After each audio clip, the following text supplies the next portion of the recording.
జై Hind friends, welcome to సమరశంఖం. మీతో మాట్లాడుతున్నది సునీల్ కుమార్ తాడేపల్లి.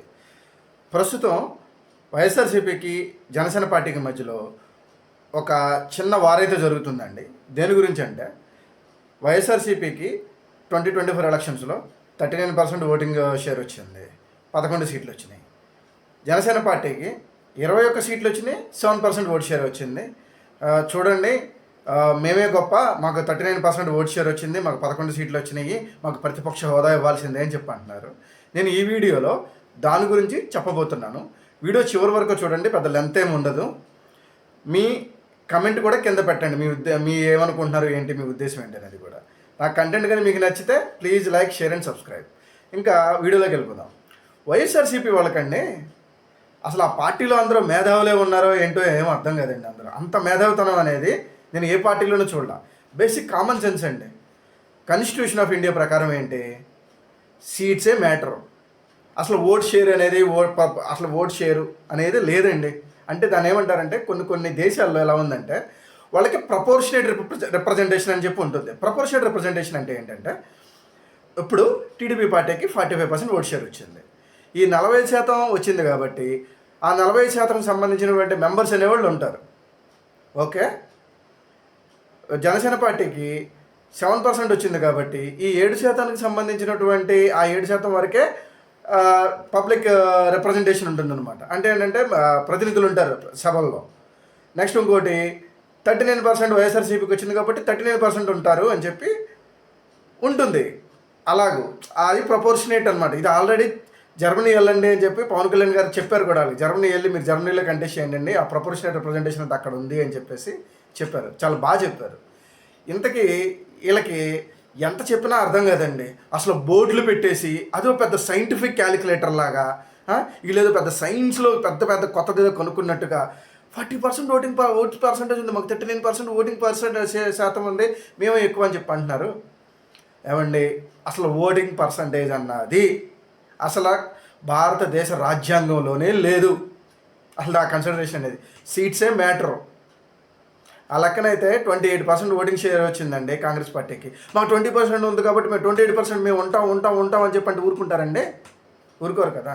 నీకు ప్రతిపక్ష హోదా రావాలంటే ఏంటి, 10% కాన్స్టిట్యూషన్లో క్లియర్గా మెన్షన్ చేసి ఉంది. 10% లేదు నీకు. 10% సీట్స్ అంటే ఎంత, 175కి 17.5 సీట్లు. ఓకే, 18 వేసుకోండి. నీకు 18 సీట్లు వచ్చినాయా? రాలేదు కదా. 5 మంది ఎమ్మెల్యేలు కానీ నేను లాక్కుంటే నీకున్న ప్రతిపక్ష హోదా పోతుంది అని చెప్పేసి చంద్రబాబు నాయుడు గారిని ఎద్దేవా చేశారా లేదా జగన్మోహన్ రెడ్డి గారు? అంటే ఆయన క్లారిటీ ఉంది కదా. మీరు అధికారంలో ఉన్నప్పుడేమో మీరు ఇలాంటివన్నీ చెప్తూ ఉంటారు, అధికారం కోల్పోగానే ఇవన్నీ మాట్లాడుతుంటారు, ఏది మాకు ఇవ్వాల్సిందే ఇదంతా అని చెప్పేసి. ఆగండి, వైఎస్ఆర్సీపీ వాళ్ళు ఇంత గొర్రెల్లా ఉన్నారేంటో అని అర్థం కావట్లా. మీ మేధావి గొర్రెలు వేసుకుని ఆలోచిస్తే ఇలాగే ఉంటుంది. ఎవరిని ఎంతసేపు మభ్య పెడతారండి? జనాలకి తెలియదా అసలు ఈ పర్సంటేజ్ గోలేంట్రా అని చెప్పేసి అనేసి? సడన్గా మీకు పర్సంటేజ్ వచ్చింది, ఎవరు గొప్ప అని చెప్పి అంటున్నారు? టెక్నికల్గా జనసేన పార్టీనే గొప్ప, 21 సీట్లు వచ్చింది కాబట్టి. అసలు ప్రతిపక్ష హోదా జనసేన పార్టీకి వచ్చింది ఇవ్వాలి అనుకుంటే, కానీ ప్రభుత్వంలో ఉన్నారు కదా. అసలు ఇంకోటి, చంద్రబాబు నాయుడు గారు అసలు ఇచ్చేయొచ్చండి. ఏది మొన్న లాస్ట్ టైం ఏం జరిగిందంటే మీకు జయలలిత గారును నెక్స్ట్ విజయకాంత్ గారు కలిసి కంటెస్ట్ చేశారనమాట. కంటెస్ట్ చేసినప్పుడు మోర్ దాన్ సీట్ డిఎంకే కంటే డిఎండికే పార్టీకి ఎక్కువ వచ్చినాయి. ఎవరో మన విజయకాంత్ గారి పార్టీకి. ఆయనకి దీంట్లో అంటే ప్రభుత్వంలో భాగస్వామి ఆయన, కానీ ఏంటంటే ప్రతిపక్ష హోదా ఆయనకే ఇచ్చారు. అలా ఇవ్వచ్చండి. ఇట్స్ ఎ పాసిబిలిటీ ఉంది, ఆల్రెడీ ఉంది కాబట్టి. ఈవెన్ అందాక ఎందుకండి, వీళ్ళు సుప్రీంకోర్టులో కేసు చేశారు వైఎస్ఆర్సీపీ వాళ్ళు, మాకు ఇవ్వాల్సిందే అని చెప్పేసి. ఆల్రెడీ కాంగ్రెస్ పార్టీకి 2014 ఎలక్షన్స్లో 2019 ఎలక్షన్స్లో 10% సీట్స్ కూడా రాలేనప్పుడు సేమ్ ఇదే కాంగ్రెస్ పార్టీ సుప్రీంకోర్టుని ఆశ్రయించింది 10% ఉండాలని చెప్పి. సుప్రీంకోర్టు రిజెక్ట్ చేసింది, అసలు మీకు ప్రతిపక్ష హోదా రాదు అని చెప్పేసి. ఆల్రెడీ ఇచ్చింది కదా తీర్పు. మీరు ఏదో ఫైట్ చేసినంత మాత్రం మళ్ళీ వాళ్ళేమో టెక్నికల్గానే ఆలోచించేస్తారు కదా. మీ ఎమోషన్లు ఇవన్నీను ఎక్కడ పనికి వస్తాయి? మీ ఇంట్లో మీ వరకు పెట్టుకోవాలి. ఎమోషన్స్ కోర్టులో పనిచేయవు. ఎమోషన్స్ బేస్ చేసుకుని కోర్టులు తీర్పులు ఇవ్వవు, టెక్నికాలిటీసే చూస్తాయి. ఎంత చూసినా కానీ సరే ఈ జ్ఞానం ఉండాలి. అసలు బోర్డులు పెట్టేసి పెద్ద సైన్స్ ఏదో లేదో కనుక్కున్నట్టుగా ఎందుకంటే అంత discussion? Clear cut Pawan Kalyan గారు అలా చెప్పారు క్లియర్గా. అసలు ఎట్ట ప్రజెంట్ ఇవ్వాల్సి వస్తే జనసేన పార్టీయే ప్రతిపక్ష హోదా ఇవ్వాల్సి వచ్చింది.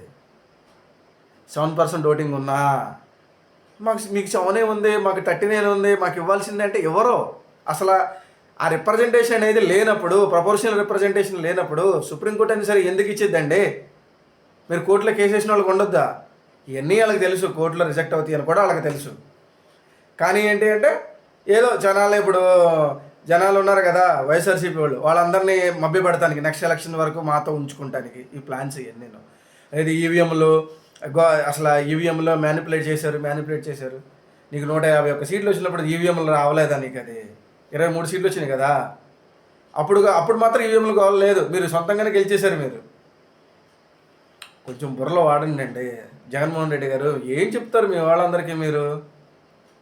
మీరు చేసేదే రాంగ్ పాలిటిక్స్. ఏమంటారు మీరు?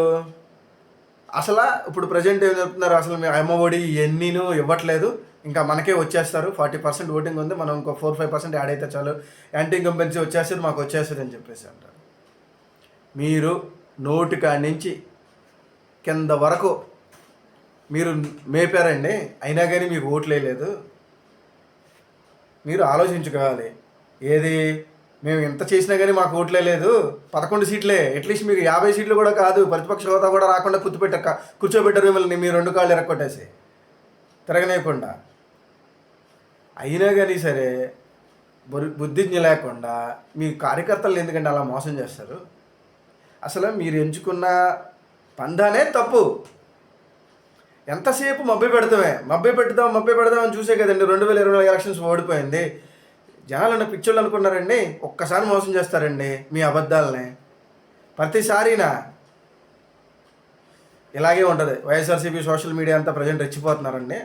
మీరు ఎంత అనుకున్నా కానీ సరే, మీరు సుప్రీంకోర్టులోకి ఎక్కడికి వెళ్ళినా కానీ సరే, ఇండియాలో ఎట్లాంటి కోర్టుకి వెళ్ళినా కానీ సరే, మీకు వ్యతిరేకంగా తీర్పు వచ్చింది కానీ మీకు సపోర్ట్గా తీర్పు అనేది రాదు.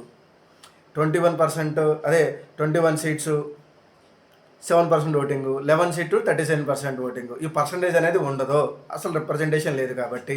ఇది క్లారిఫై, ఇది గుర్తుపెట్టుకోండి. నా కంటెంట్ కానీ మీకు నచ్చితే please like, share and subscribe.